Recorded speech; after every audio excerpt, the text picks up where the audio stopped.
Hai, perkenalkan saya Hastuti. Di sini saya akan menjelaskan tentang apa sih itu ureum. Nah, ureum merupakan produk akhir metabolisme protein dari hasil pemecahan asam amino. Ureum dibentuk di hati dan dibersihkan dari aliran darah oleh ginjal. Ureum diekskresikan oleh ginjal melalui urin atau cairan tubuh pada manusia. Ureum dalam darah disebut juga blood urea nitrogen. Kadar ureum bertambah dengan bertambahnya usia, walaupun tanpa penyakit ginjal. Bila ginjal rusak atau kurang baik fungsinya, maka kadar ureum akan meningkat dan meracuni sel-sel tubuh.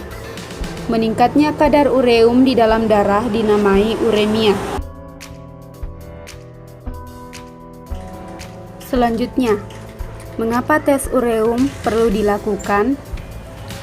Tes ini dilakukan membantu dalam mendiagnosis beberapa kondisi medis seperti kelainan hati, sumbatan saluran kemih, dan kerusakan pada ginjal.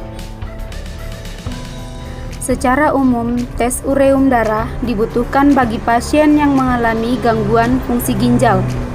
Beberapa gejala yang dapat dialami oleh pasien seperti: pertama, perubahan jumlah urin; yang kedua, nyeri saat buang air kecil; yang ketiga, nyeri sendi atau tulang; yang keempat, bengkak pada lengan dan kaki; yang terakhir, urin yang tampak berbusa atau berubah warna. Selanjutnya, faktor yang dapat meningkatkan kadar ureum dalam darah. Pertama, asupan makanan tinggi protein. Yang kedua, sumbatan pada saluran kemih. Yang ketiga, pendarahan gastrointestinal. Yang keempat, dehidrasi berat. Dan yang terakhir adalah penyakit gagal ginjal. Selanjutnya, faktor yang dapat menurunkan kadar ureum dalam darah. Pertama, asupan makanan rendah protein. Yang kedua, penyakit hati. Yang ketiga, kanker. 4, malnutrisi. Dan yang terakhir adalah pemberian cairan yang berlebihan. Selanjutnya, prosedur pemeriksaan ureum. Tes darah. Pada tes ureum nitrogen darah, tenaga medis akan mengambil sampel darah pasien dengan menyuntikkan jarum ke vena lengan Anda. Ketika darah sudah cukup, jarum akan dilepas. Sebelum masuk ke langkah kerja, darah harus disentrifuge untuk memisahkan antara serum dan plasma darah. Penentuan ureum dapat dilakukan dengan menggunakan metode spektrofotometri, yaitu metode yang menggunakan reaksi antara urea dengan urease. Hasil hidrolisis urea dengan urease menghasilkan amonia dan karbon dioksida. Ion amonium yang terbentuk bereaksi dengan hipoklorit dan salisilat membentuk larutan kuning kehijauan yang dapat diukur absorpsinya secara spektrofotometri. Nilai normal ureum darah laki-laki dewasa 8-24 mg per desiliter, perempuan dewasa 6-21 mg per desiliter, anak usia 1-17 tahun 7-20 mg per desiliter, dan untuk lansia berusia di atas 60 tahun, nilai normal ureum darahnya sedikit lebih tinggi dari orang dewasa. Simak video selanjutnya mengenai cara pemeriksaan ureum darah.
Selanjutnya, pemeriksaan kadar kreatinin. Apa itu kreatinin? Kreatinin adalah limbah sisa produk yang dihasilkan oleh proses metabolisme otot. Kreatinin dihasilkan oleh kreatin, yaitu molekul penting dalam otot yang berfungsi memproduksi energi. Kreatinin dalam darah akan disaring oleh ginjal dan dibuang dalam bentuk urin. Apa fungsi tes kreatinin? Fungsi utama tes kreatinin adalah untuk memeriksa fungsi ginjal. Pemeriksaan kadar kreatinin dapat menunjukkan kemampuan ginjal dalam menyaring darah. Ketika fungsinya terganggu, laju pembersihan ginjal juga akan mengalami penurunan. Kemudian, siapa yang membutuhkan tes kreatinin? Pemeriksaan ini diperlukan apabila orang mengalami gejala seperti nyeri pinggang di dekat daerah ginjal, pembengkakan pada lengan dan kaki, tekanan darah tinggi, frekuensi buang air kecil berkurang, darah dalam urin atau hematuria, kencing berbusa. Faktor-faktor yang mempengaruhi kadar kreatinin dalam darah antara lain: yang pertama, konsumsi obat tertentu sehingga dapat meningkatkan kadar kreatinin. Obat yang dapat berpengaruh antara lain amphotericin B, cefalosporin, cefalotin, bentamisin, kanamisin, metisilin, asam askorbat, barbiturat, litium karbonat, nitramisin, dan metildopa. Syok berkepanjang, aktivitas fisik berlebih, diet kaya daging, perubahan massa otot, dan usia dan jenis kelamin. Pada orang tua, kadar kreatinin lebih tinggi, dan pada yang muda, serta pada laki-laki, kadar kreatinin akan lebih tinggi daripada perempuan. Di sini akan dijelaskan metode pemeriksaan kadar kreatinin. Metode yang sering digunakan dalam pemeriksaan kadar kreatinin dalam serum adalah metode Jeff-Rexen. Metode ini dibagi menjadi dua, yaitu dengan deproteinisasi dan tanpa deproteinisasi. Metode pemeriksaan kreatinin di laboratorium menggunakan metode Jeff tanpa deproteinisasi. Prinsip dari metode ini adalah kreatinin membentuk kompleks berwarna merah orange dalam larutan pikret basah. Nilai normal kadar kreatinin adalah untuk wanita 0,8 sampai 0,9 mg per dl. Sedangkan laki-laki adalah 0,91 sampai 1,1 mg per dl. Mari kita simak prosedur dalam penentuan kadar kreatinin darah menggunakan reaksi Jaffe.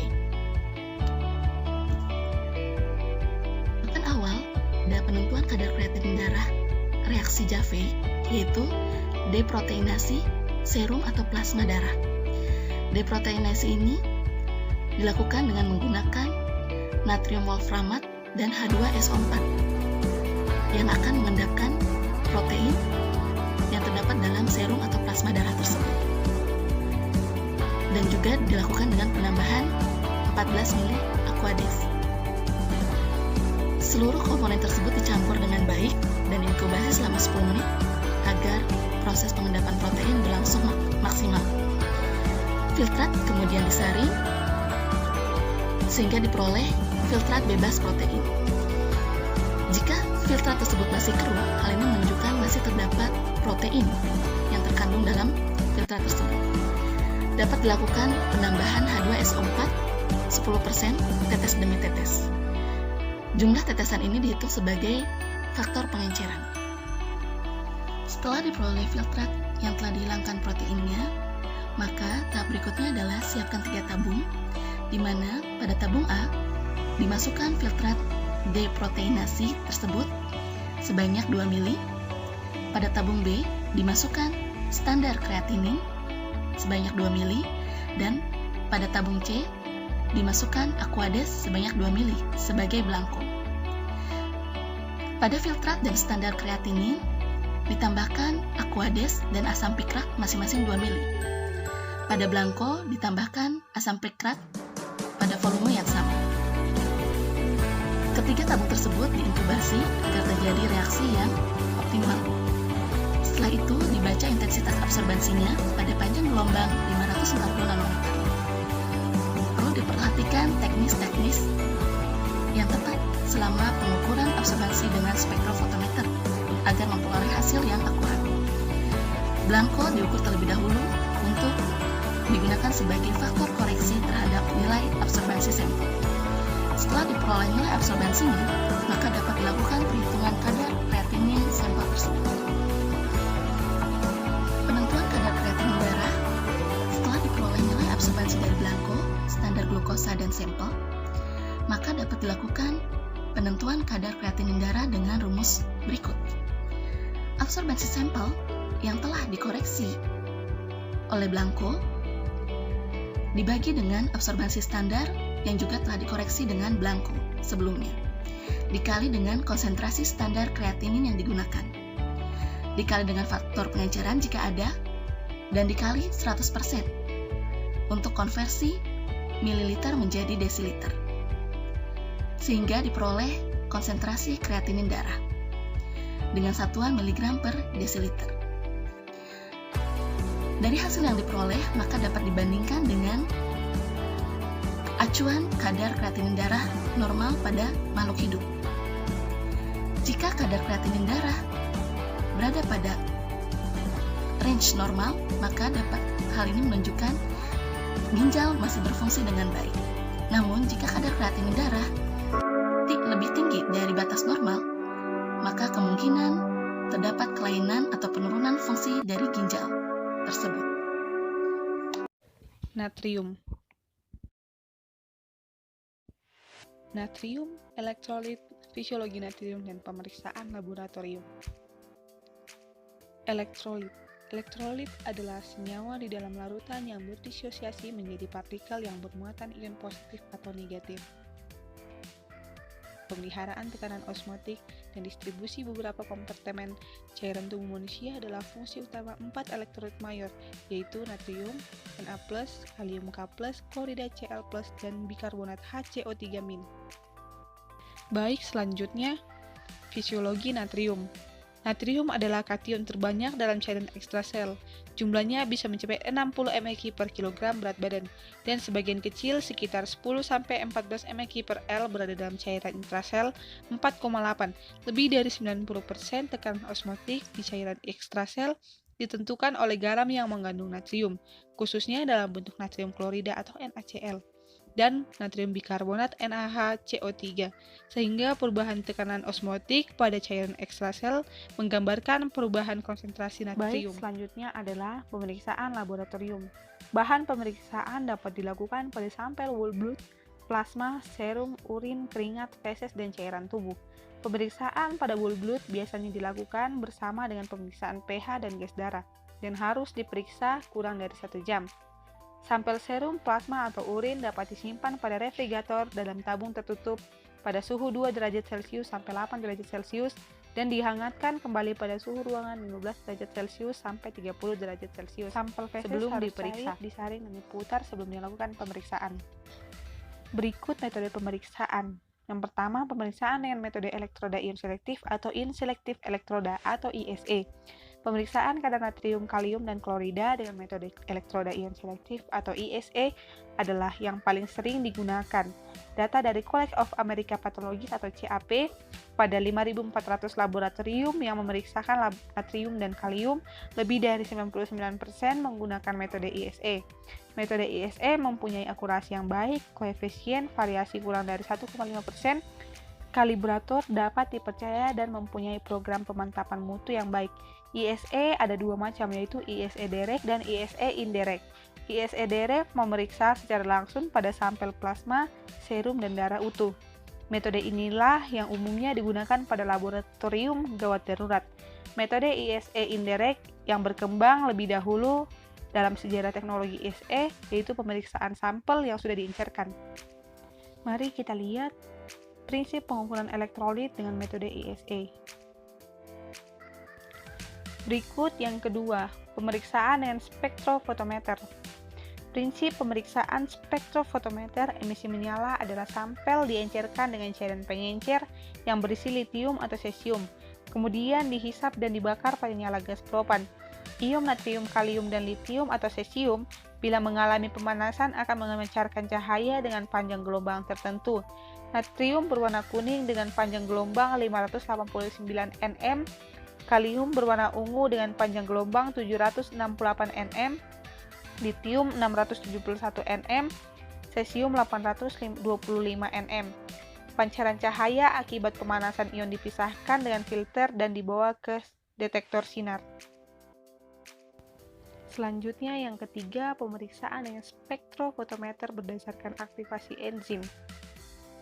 Prinsip pemeriksaan kadar natrium dengan metode spektrofotometer yang berdasarkan aktivasi enzim yaitu aktivasi enzim beta-galaktosidase oleh ion natrium untuk menghidrolisis substrat oditopenyl beta-lactam galaktipiranosid atau NPG.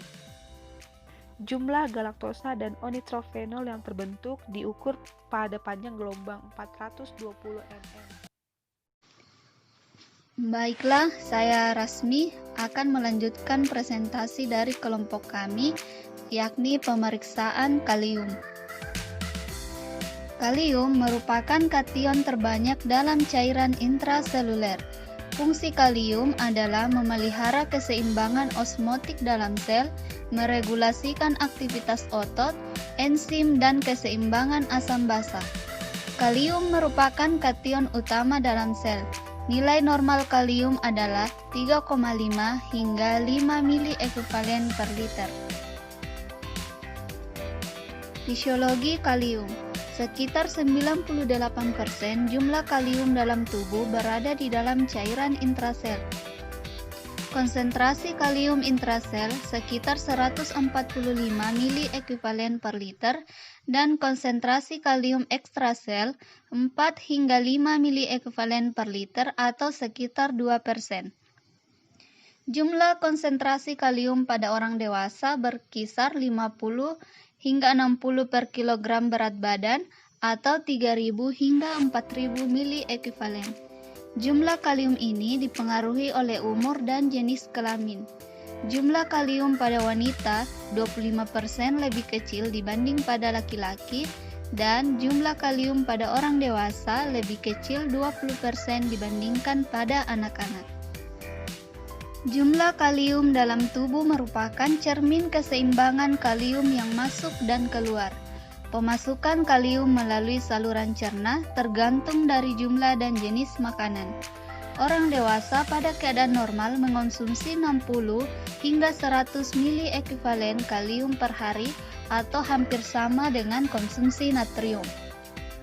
Kalium difiltrasi di glomerulus, sebagian besar 70 hingga 80% direabsorpsi secara aktif maupun pasif di tubulus proksimal dan direabsorpsi bersama dengan natrium dan klorida di lengkung Henle. Kalium dikeluarkan dari tubuh melalui traktus gastrointestinal kurang dari 5%. Kulit dan urin mencapai 90%. Nilai rujukan kalium. Nilai rujukan kalium serum pada serum bayi yaitu 3,6 hingga 5,8 milimol per liter. Serum anak 3,5 hingga 5,5 milimol per liter. Serum dewasa 3,5 hingga 5,3 milimol per liter. Urin anak 17 hingga 57 milimol per 24 jam. Urin dewasa 40 hingga 80 milimol per 24 jam. Cairan lambung 10 milimol per liter. Gangguan keseimbangan kalium. Bila kadar kalium kurang dari 3,5 mili ekuivalen per liter, disebut sebagai hipokalemia, dan kadar kalium lebih dari 5,3 mili ekuivalen per liter disebut sebagai hiperkalemia. Kekurangan ion kalium dapat menyebabkan frekuensi denyut jantung melambat. Peningkatan kalium plasma 3 hingga 4 mili ekuivalen per liter dapat menyebabkan aritmia jantung. Konsentrasi yang lebih tinggi lagi dapat menimbulkan henti jantung atau fibrilasi jantung. Kadar kalium rendah atau hipokalemia. Kadar kalium yang lebih rendah dari normal dapat disebabkan oleh tidak cukup kalium dalam makanan, gangguan saluran cerna, diare kronis, muntah. Penggunaan beberapa diuretik, penggunaan pencahar yang berlebihan, keringat berlebihan, defisiensi asam folat, obat-obatan tertentu seperti kortikosteroid, beberapa antibiotik dan anti jamur. Overdosis acetaminophen, diabetes terutama setelah mengonsumsi insulin, penyakit ginjal kronis, hiperaldosteronisme atau ketika kelenjar adrenal melepaskan terlalu banyak hormon aldosteron, sindrom Cushing atau ketika tubuh Anda terpapar hormon kortisol tingkat tinggi atau jika Anda mengonsumsi hormon steroid tertentu.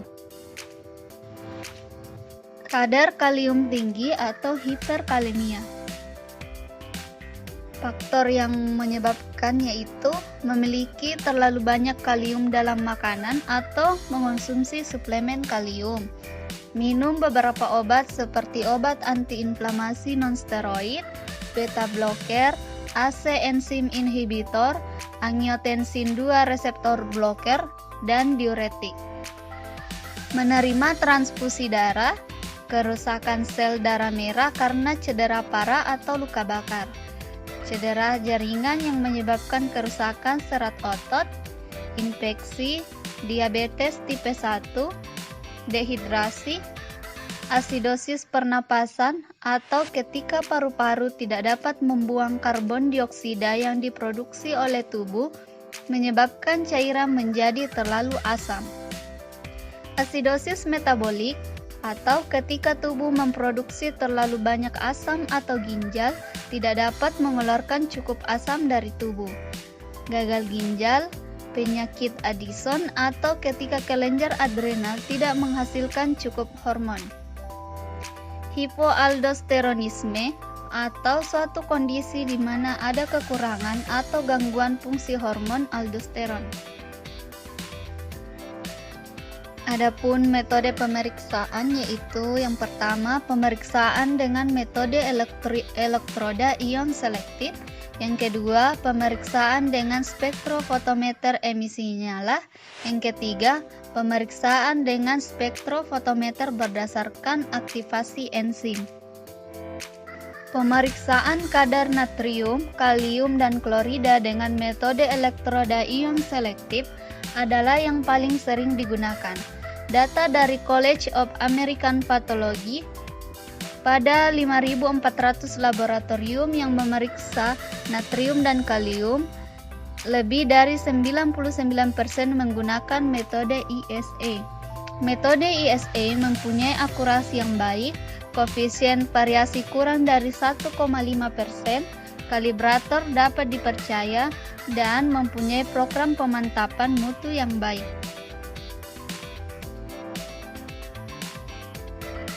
Faktor-faktor yang berpengaruh terhadap pemeriksaan elektrolit yang terbagi dalam faktor pra-analitik, analitik, dan pasca-analitik.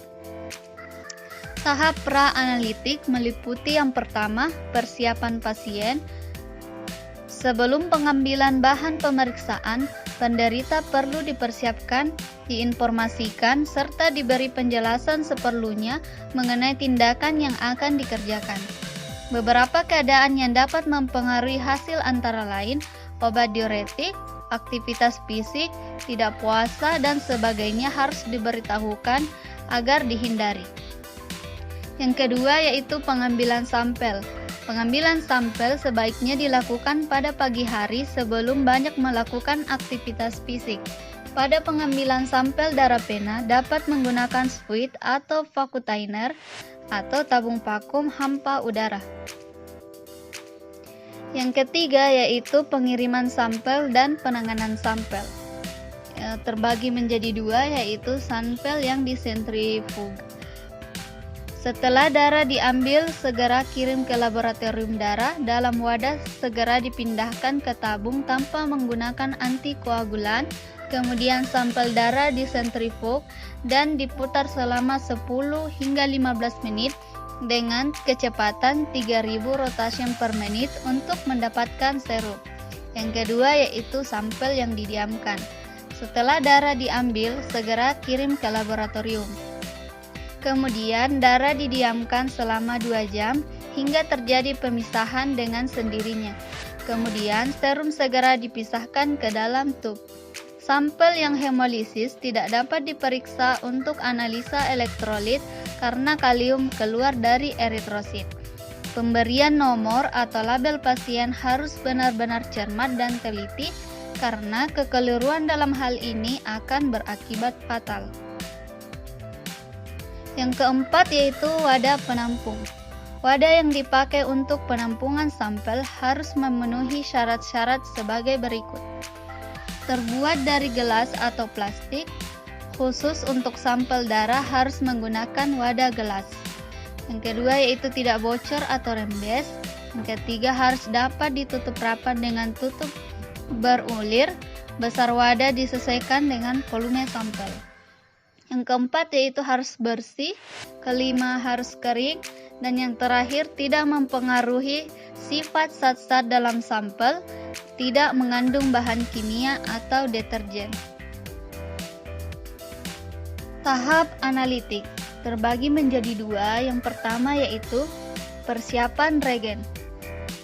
Sebelum menggunakan regen, hendaknya diperhatikan beberapa hal yang penting. Keadaan fisik regen perlu diamati terlebih dahulu mengenai kemasan dan masa kadaluarsanya. Penyimpanan regen yang baik di dalam lemari pendingin yaitu pada suhu 2 hingga 8 derajat Celcius atau sesuai dengan anjuran dari petunjuk tertulis yang ada pada kemasan atau di dalam kit regen yang digunakan. Yang kedua, peralatan. Sebelum menggunakan alat, perlu diperhatikan beberapa hal penting. Alat yang digunakan harus sudah terkalibrasi dengan baik. Pemeriksaan bahan kontrol perlu dilakukan sebelum pemeriksaan terhadap sampel. Hal penting lainnya adalah mengikuti seluruh rangkaian protap pemakaian alat yang telah dibakukan. Yang terakhir yaitu tahap pasca analitik. Faktor pasca analitik menjadi sangat penting, artinya mengingat seluruh rangkaian pemeriksaan akan menjadi tidak memiliki arti sama sekali apabila percepatan dan pelaporan hasil tidak sesuai dengan hasil. Merupakan sebuah keharusan untuk memberikan gambaran klinis yang sebenarnya dari pasien yang diperiksa.